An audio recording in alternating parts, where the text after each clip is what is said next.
네, 안녕하세요. 오늘은 저희 블루프리즘에서 워크큐를 이제 좌측에 보이시는 컨트롤룸에서 이 대출 큐라는 곳에서 여기 펜딩 상태인 큐를 저희가 넣어보고 이 대기 중인 상태, 즉 펜딩 상태인 큐를 하나씩 가져와서 어떻게 가져오는지에 대해서 진행을 해보겠습니다. 그래서 먼저 이거를 저희가 실습 같은 거를 진행을 하기 전에 간단하게 저희가 개념 설명부터 먼저 들어가 보도록 하겠습니다.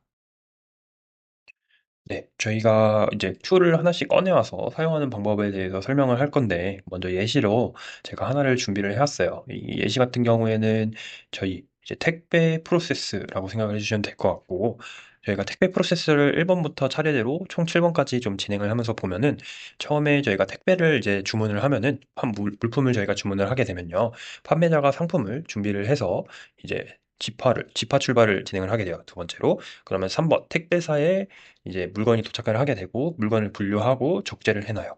그래서 이 물건은 어느 배달지로 가서 진행을 해야 될지 이런 것도 이제 분류를 하게 되고요.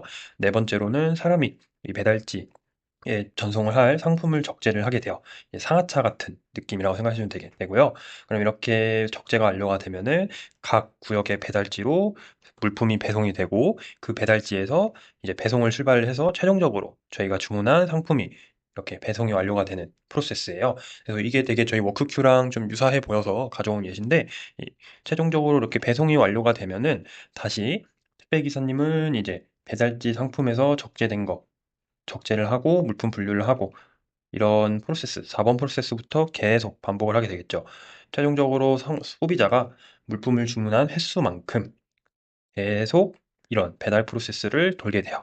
그럼 이제 저희 블루프림에서 빗대어서 표현을 해보면은 처음에 데이터를 추출을 해요. 그러니까 프로세스에서 수행할 때 필요한 데이터를 추출을 하게 되고요. 이 데이터를 큐에다가 적재를 하는 거죠. 애드 큐를 통해서 큐를 쌓아두고 그 다음에 디지털 워커가 겟넥스트 아이템을 통해서 이 택배 창고 안에 있는 택배를 하나씩 가져와서 해당 프로세스 이 아이템을 사용하는 해당 프로세스한테 아이템을 던져줘요. 전달을 하게 되고요.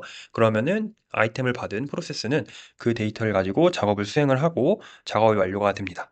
그러면 최종적으로 완료가 되면은 이 과정에서는 지금 한 건만에 대해서만 수행이 완료가 된 거고 다음 건, 두 번째 건을 다시 이런 식으로 계속 반복을 해가면서 수행을 하게 돼요. 이거를 저희가 서큘러 패스라고 하게 되는데 그래서 이거를 Q 쪽으로 좀 관점으로 좀 보게 되면은 위에 1, 2, 3번은 데이터, 프로세스가 수행을 하기 위해서 데이터를 넣어주고 큐를 쌓아주는 addQ 작업이라고 생각해 주면 되고 이 밑에 있는 노란색 부분 같은 경우에는 최종적으로 쌓여진 큐, 작업 목록, 큐 아이템이 쌓여진 것에서 하나씩 가져오면서 프로세스를 실행을 하고 이 한 건이 완료가 되면은 다음 건을 가져오는 이 서큘러 패스라고 생각해 주면 될 것 같아요.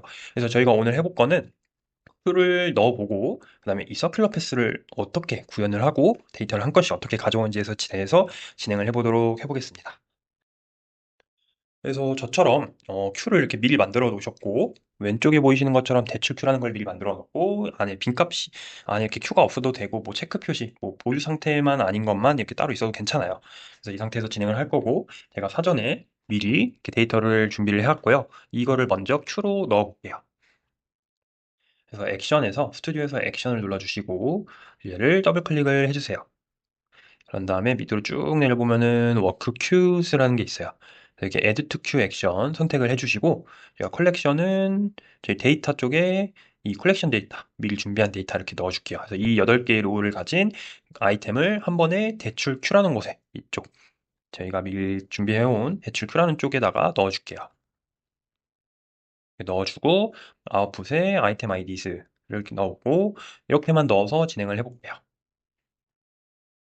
그런 다음에 이제 저희가 큐를 넣었으니까 이거를 하나씩 가져오는 건에 대해서 액션을 이제 진행을 해주셔야 돼요. 그러기 위해서는 위에 방금 add q 액션을 복사를 해줘서 여기다 놓아주시고 add to q 액션을 get next 아이템을 해주셔야 돼요. 이렇게 대출 Q라는 게 들어갔고요. Q네임에 아웃풋에 아이템 아이디랑 이제 데이터를 받아와야겠죠? 그래서 데이터를 가져와 주시고 네, 이렇게 설정해 주시면 돼요. 그래서 저희가 서큘러 패스, 즉 보유 중인 아이템을 이렇게 서큘러 패스로 활용하는 방법에서 제일 중요한 거는 저희 VBO 중에서 워크큐 VBO 중에서 get next 아이템 가장 좀 중요하게 생각을 해주시면 될 것 같아요. 그런 다음에 저희가 예시로 이 디시전을 하나 놓아주세요. 이거를 왜 넣냐면은 자, 아이템을 가져왔어요. getNext 아이템을 통해서. 그러면은 이 아이템 아이디랑 데이터 컬렉션이 채워지겠죠. 무슨 값이 하나라도 들어갈 거예요.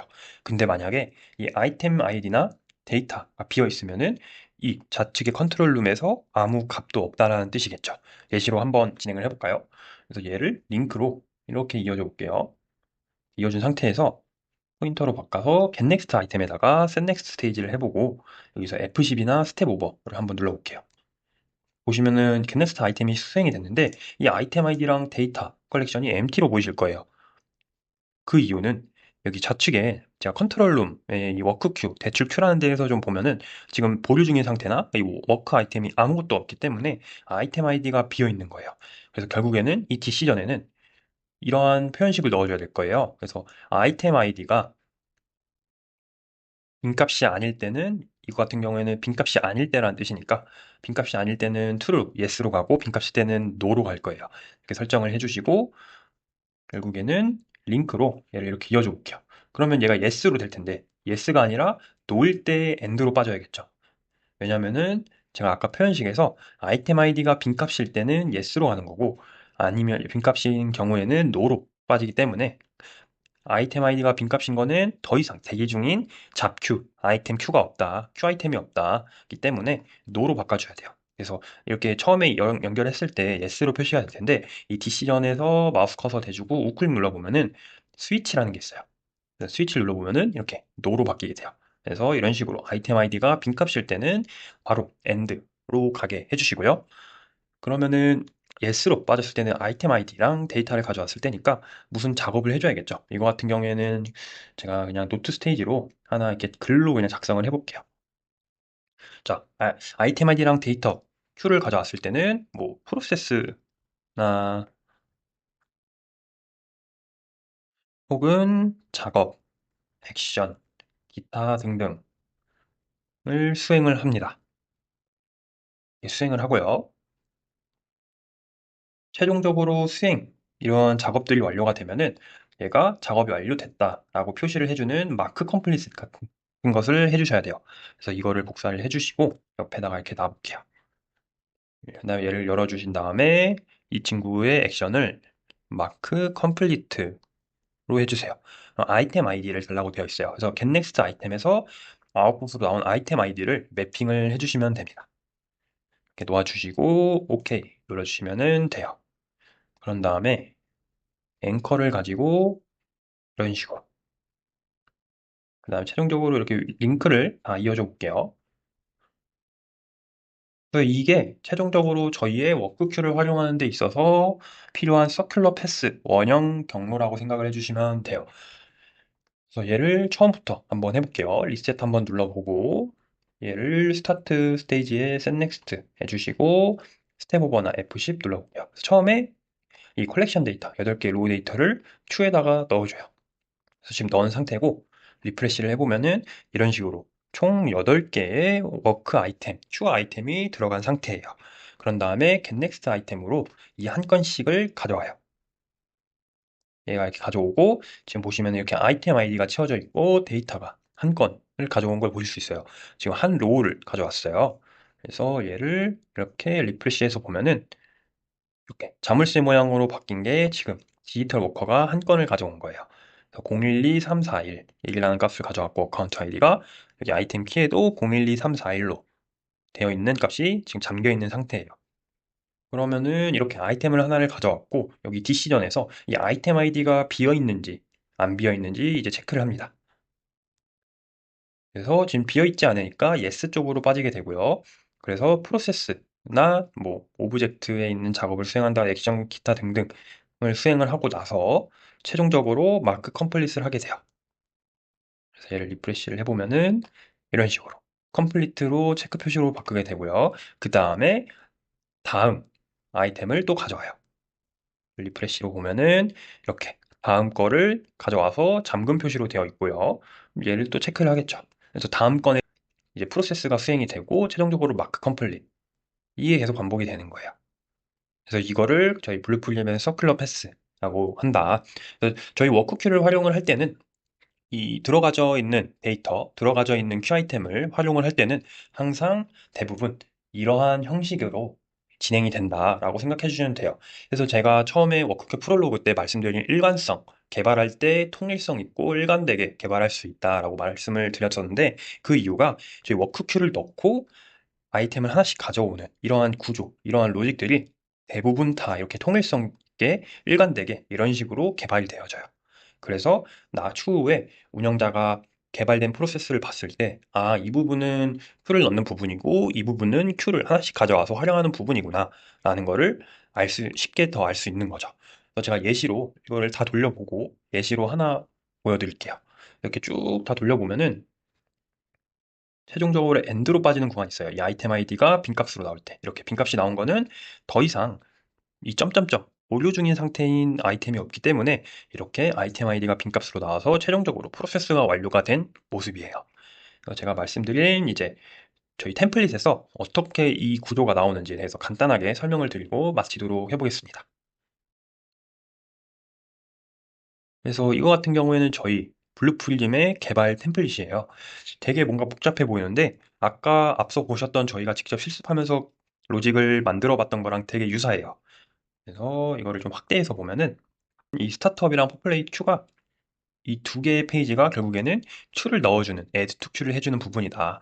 그래서 이 스타트업에서 런치랑 로그인이 되어 있는데 이거 같은 경우에는 저희가 큐를 넣기 위해서 데이터를 이제 어디선가 가져와야 되는 경우가 발생을 하잖아요. 그래서 예시로 뭐 메일에서 첨부 파일을 다운로드를 받아서 해당 첨부 파일을 열어서 데이터를 가져온다던가 이러한 상황이 발생을 할 때 이 스타트업 페이지에다가 해당 로직을 넣어주시면 되고 그런 다음에 메인 페이지에서 퍼플레이 큐가 있어요. 이 부분이 최종적으로 그 첨부 파일에서 다운로드를 받은 파일을 열어서 여기서 데이터를 읽어서 add to 큐를 넣어서 큐를 넣어주는 과정이에요.